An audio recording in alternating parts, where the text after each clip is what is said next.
DOS Family. S'il vous plaît, likez la vidéo. Quand vous likez une vidéo sur YouTube, YouTube répertorie la vidéo et la propose à d'autres utilisateurs. Du coup, mes vidéos sont propulsées dans les suggestions et recommandations par YouTube. Donc s'il vous plaît, likez mes vidéos, commentez-les. Surtout likez, j'insiste et je persiste. Likez même avant de regarder. Ça ne vous coûte absolument rien de liker. C'est aussi ça le soutien. Merci, et je vous aime. Communiqué de presse même est étonné.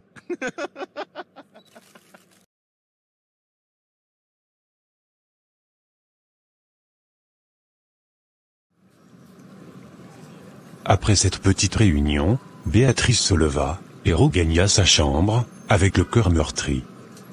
C'était encore douloureux pour elle, de savoir son mari à une autre, et qu'il allait dormir avec cette dernière, à quelques mètres de sa chambre.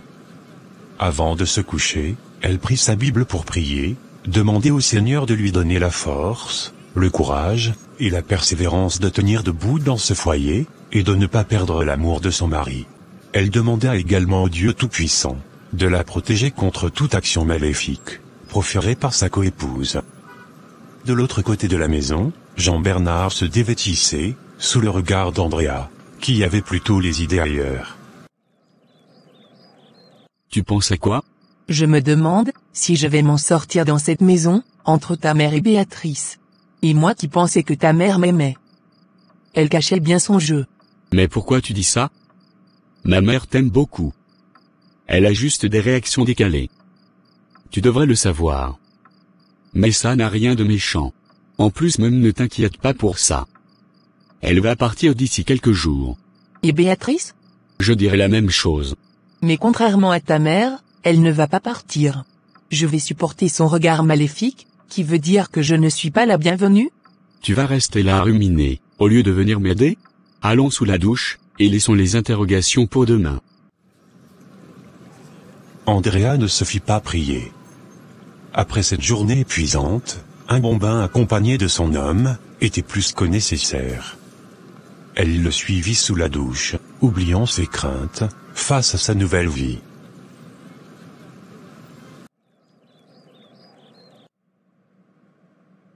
Assieds-toi. Tu m'as fait peur. Désolé chérie. Tu es très belle quand tu dors. Merci. Il est quelle heure? 6 heures déjà. Est-ce que tu peux m'aider à la cuisine, pour préparer le petit déjeuner? Tu sais que mes mères vont rentrer aujourd'hui, et mon oncle et ton père. Il faut qu'ils déjeunent avant de partir. Si je m'en tiens à ce que tu as dit hier, la femme avec qui tu dors, est celle qui va faire le déjeuner, et le repas pour la semaine. Ce qui veut dire, que c'est à ta femme de le faire. Pas moi. Oui c'est vrai. Mais ça ne sera pas possible, parce que André est fatigué. En plus du mariage, le bébé n'a pas arrêté de pleurer toute la nuit. Elle n'a vraiment pas dormi. Tu vois un peu? C'est pour ça que je viens te demander cette faveur. Tu te fous de ma gueule Bernard? La princesse est fatiguée n'est-ce pas? Et moi je vais travailler à sa place c'est bien ça? Quand elle acceptait la polygamie, elle pensait à quoi? Pardon laisse-moi dormir Bernard. S'il te plaît Béa. C'est seulement pour aujourd'hui. Si ce n'était pas si sérieux, je ne serais jamais venu te les demander ça. C'est une faveur ma chérie. Pardon fais-le pour mes mamans, mon oncle, et ton père. Sinon ils vont partir sans manger. Ok. D'accord. Mais sache que c'est pour eux que je le ferai, et non pour vous. Et que ça soit la dernière fois Bernard. Ta mère part aussi? Non. Pouf. Béa descendit alors au lit, et alla se changer, avant de sortir sans mot dire à son mari, qui se contenta de la regarder. Pendant qu'elle était en cuisine, entre dresser la table, et veiller sur sa cuisson, sa belle-mère arriva. Bonjour maman. Tu es matinale. Bonjour. Qu'est-ce que tu fais? Le petit déjeuner. Il paraît que tes coépouses vont rentrer ce matin. Oui, elles vont partir. Mais ça ne devrait pas être Andrea qui prépare le petit déjeuner? Oui. Mais Bernard m'a supplié de le faire. Comme quoi sa charmante femme est fatiguée. Elle n'a pas dormi blablabla. Ô Seigneur. Pourquoi m'avoir donné des belles filles aussi nulles? Qui a envoyé Bernard épouser cette fille de riche? Elle ne sait rien faire à part dormir. Mais elle commence tôt là. J'avais bien dit ça ici. D'ailleurs il est où Bernard? Bernard? Maman Claire se rendit au salon, où elle appela son fils, qui arriva de la chambre d'Andrea. Oui maman, pourquoi tu cries comme ça? Pourquoi Andrea n'est pas à la cuisine? Maman pardon, laisse avec les polémiques où il n'y en a pas. J'ai déjà discuté avec Béatrice, qui a accepté de lui donner un coup de main. Alors c'est quoi ton problème? Tu vois alors la qualité de femme que tu es allé chercher? Bonne à rien. Elle se prélasse sous les draps, à attendre que tu viennes la réchauffer. Cette fille va t'épuiser. Les bassins ne pensent qu'au sexe. À maman Claire.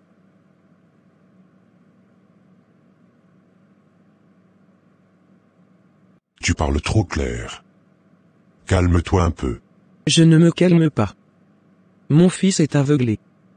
Il a été ébloui par la beauté de cette fille, sans regarder l'important.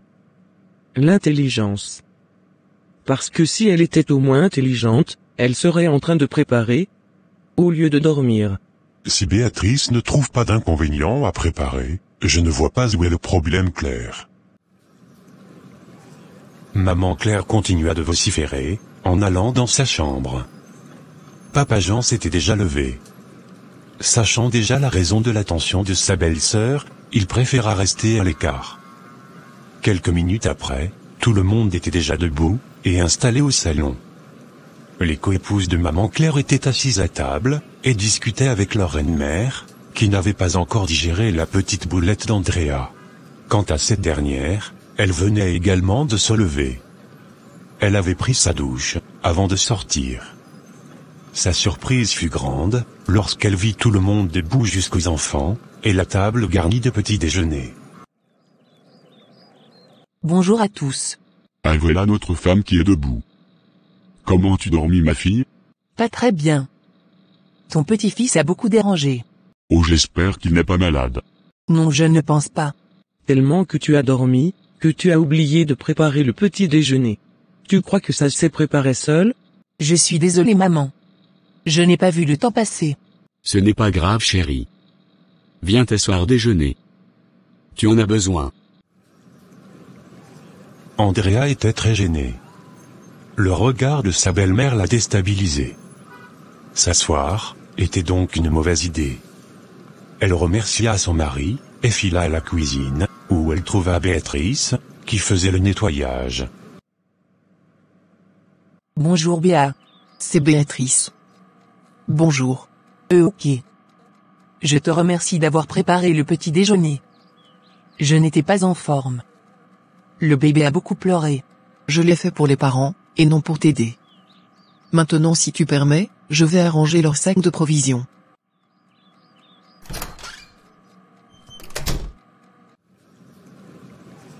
Béatrice abandonna ainsi Andrea à la cuisine, qui se sentait seule et perdue.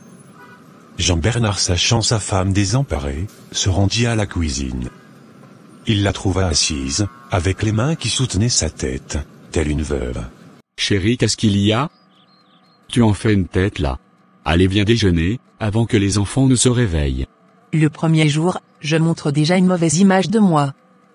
Ça craint là. Arrête-moi ça. Tu n'as pas besoin de te morfondre. J'ai su que tu n'allais pas pouvoir te lever tôt, c'est la raison pour laquelle j'ai sollicité l'aide du BA. Ça pourra arriver qu'elle aussi ne se sente pas en forme, et tu vas l'aider. Allez viens avec moi. Et tâche de garder le sourire. Peut-être que je devrais aller aider Béatrice, à faire les provisions pour les parents. Ou aller te nourrir madame. Si tu continues à vouloir être parfaite, tu ne vas pas t'en sortir dans cette maison. En plus Béa est très tendue. Ne va pas augmenter sa tension. Ok, je te suis. Ouf, j'espère que cette journée va bien s'achever. Le domicile de Takam se vidait peu à peu. Jean-Bernard alla accompagner les coépouses de sa mère à la gare, pendant qu'Andrea, qui avait manqué de faire le petit déjeuner, s'attelait pour préparer le dîner. Béatrice s'était réfugiée dans sa chambre. Elle lisait sa Bible, comme elle avait l'habitude. Sa porte tambourina, et elle invita son visiteur, qui était son père. Qu'est-ce que tu fais ici seule, ma fille? Je voulais lire un peu. Ton fils est revenu? Oui. Il s'est affalé sur le fauteuil bien saoul, je te dis. Ce garçon me dépasse. C'est toi qui l'encourage à être paresseux. À son âge, il devait déjà être chez lui. Il faut le redresser. Je pensais même te proposer de le prendre ici avec toi. Qui d'autre que toi, pour le remettre sur le droit chemin? Ah non papa. Ne me donne pas cette responsabilité-là. J'en ai déjà tellement, que je risque de ne pas m'en sortir. En plus, il ne va pas m'obéir, et je vais finir par le chasser. C'est mieux qu'il reste là-bas au village. Il y a moins de dépravation là-bas. Quand tu parles de ne pas pouvoir t'en sortir, tu fais allusion à la nouvelle situation de la maison, n'est-ce pas? Oui papa. Et je ne te cache pas que j'ai très peur de la tournure, que ça va prendre dans cette maison. Tu n'as pas tort d'avoir peur. C'est normal. Mais je veux que tu saches que si ça tourne mal, tu sors de là. Je ne veux pas venir ici te chercher de force. Tu quittes toute seule comme une grande. Tu as suffisamment d'argent pour te prendre un local avec les enfants. Aujourd'hui Bernard ne t'appartient plus à toi seul. Vous êtes deux à présent. Tu dois déjà te mettre ça dans la tête. Papa, ça ne me dérange pas tant que ça, qu'il a une autre femme. Mon gros problème c'est la cohabitation. Bernard pouvait la loger ailleurs qu'ici. Tu as vu ce matin? Elle a été incapable de faire le petit déjeuner. Ça commence très bien. Elle s'est excusée. Écoute. Je ne pense pas qu'elle soit offensante. Moi j'ai vu une fille calme, et douce comme toi. Mais évidemment qui peut cracher son venin, si on venait à la provoquer.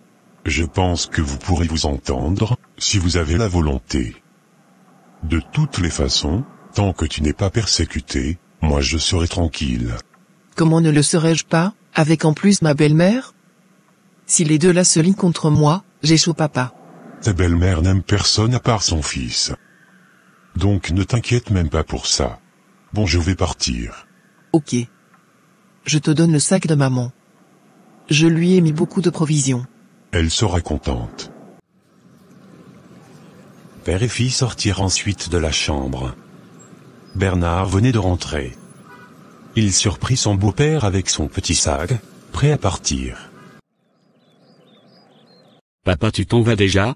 Oui, mon fils. Il faut que je rentre. Ta belle-mère est restée longtemps seule. D'accord. Merci beaucoup pour le soutien. Mais est-ce que Alain va s'en sortir? Je le vois encore endormi. Ce n'est pas mon problème. Même s'il rampe, il va arriver. Et Alain, lève-toi de là, on part. Je ne t'ai pas envoyé boire comme une abeille. Béatrice arriva avec le sac, qu'elle remit à Alain. Malgré la fatigue, il parvint tout de même à traîner le sac dehors. Béatrice embrassa son père, ainsi que son beau-père, qui quittait lui aussi la maison, sans manquer de lui donner quelques conseils. Je compte sur toi, pour tenir ce foyer. N'oublie pas que tu es la grande sœur. Donc comporte-toi en tant que telle devant Andrea. C'est une bonne fille. Elle ne dérange pas. Je prierai beaucoup, pour que vous n'ayez pas de problème. Et si c'est le cas, n'hésite pas à m'en parler. D'accord papa. Mais je parle de vrais problèmes, hein? Ne m'appelle pas pour des petites querelles d'ego de femme, parce que je vous connais. Fais toujours preuve de grandeur, car c'est ton attitude qui va déterminer la sienne. J'ai compris papa. Ta belle-mère va partir elle aussi. Donc ne te dérange pas. Elle râle, mais ne mord pas. D'ailleurs tu la maîtrises déjà. Bon, j'y vais. Tu embrasses les enfants. Appelle-nous quand tu arrives. Jean-Bernard se chargea de déposer son oncle et son beau-père dans leurs différentes gares, qu'ils allaient emprunter, pour se rendre dans leurs villes respectives. Béatrice n'avait aucune envie de croiser sa belle-mère, encore moins sa coépouse.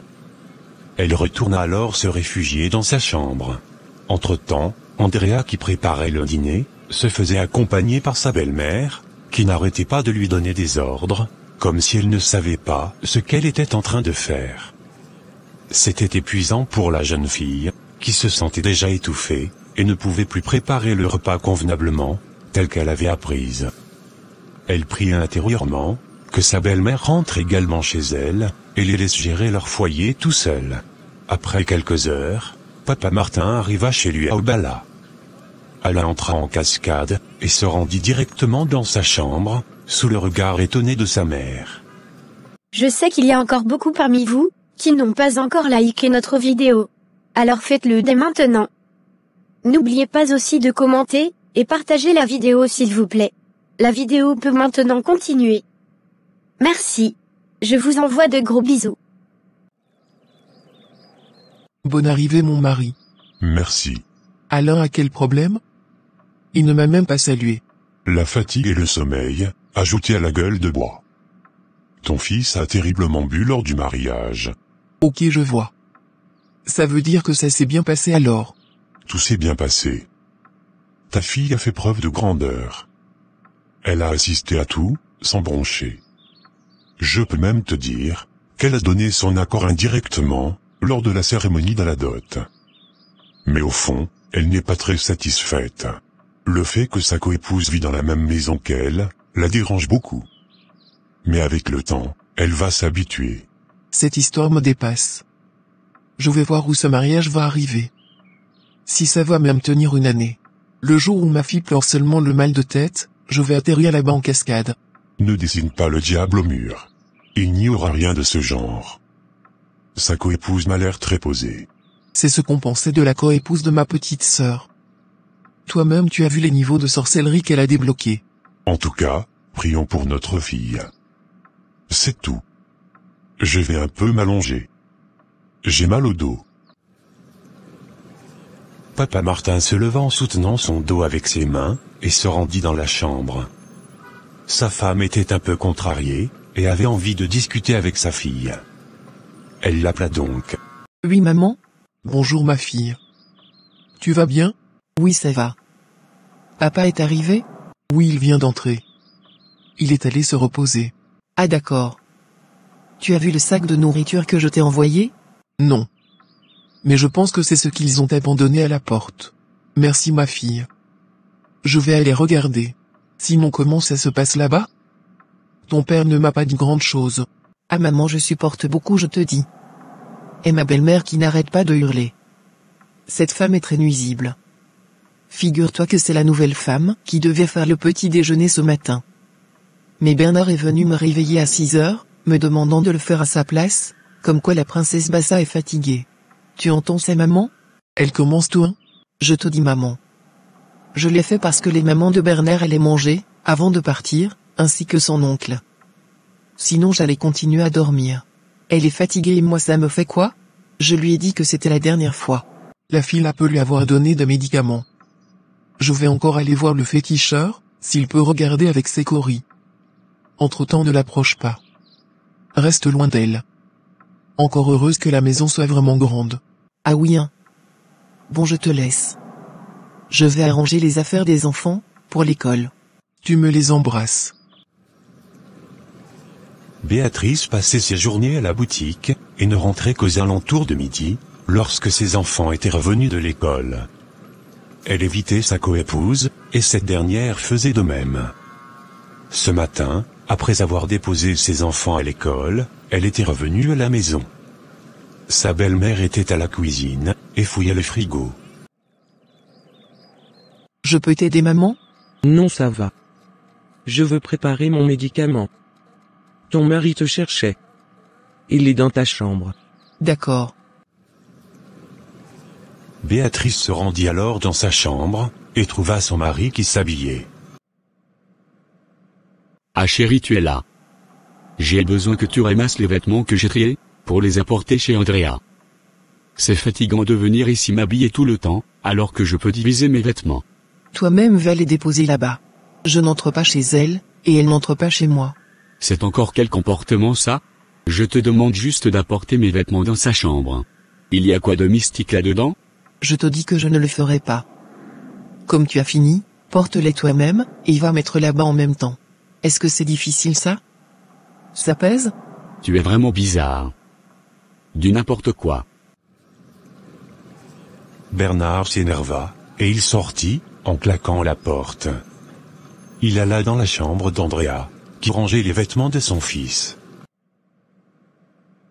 Chérie, s'il te plaît peux-tu aller chez Béa, prendre les vêtements qui sont sur le fauteuil, pour les emmener ici?